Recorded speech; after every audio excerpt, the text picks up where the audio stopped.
كيف حالكم أستاذتنا؟ أهلا بك عزيزي، من أي بلاد؟ الأردن؟ اليمن. اليمن. نعم. أول مشاركة لدينا من اليمن. أهلا وسهلا. حياكم الله أستاذة. طبعا أولا أنا معجب بمحتواك الجميل والنادر رغم الهراء الموجود في هذا العالم الأزرق، وأحييك على هذا المجهود. شكرا شكرا أستاذي. لدي طبعا مشاركة، ومغزى مشاركتي هو أن أسمع ملاحظاتك ورأيك أيضا. نص من كتابتك. نعم. طيب، أتمنى أن لا يكون النص طويلا. إن شاء الله. إن شاء الله، تفضل. طبعا عنوان القصيدة هو من أنا. خيال الليل يسكن في رؤاي،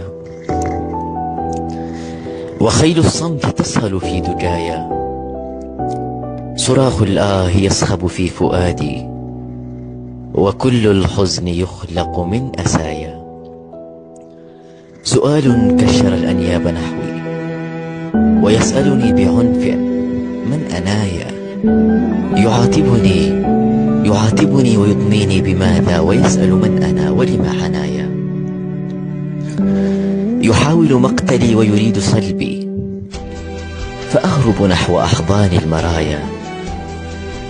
أيسأل من أنا وأنا سؤال تذيله القنابل والشظايا. أنا طفل وعمري 1000 عام، وليد غدي وأسكن في صبايا. أفتش داخلي عني فأحبو إلى أمسي، ولا ألقى خطايا. أنا جفن ضناه الدمع نعيا، أنا الطوفان يعبر في حشايا، أنا الموؤود في رمس الأماني، أنا حلم تغازله المنايا. أنا ابن الريح والأمطار أمي، وخلف الغيم تمطرني الحكايا. أنا وطن تؤرقه دموع، جفاف الأرض يسقى من بكايا.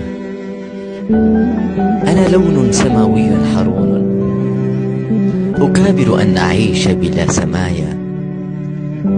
أنا نجم تؤرقه الليالي، أنا ركن حبيس في الزوايا.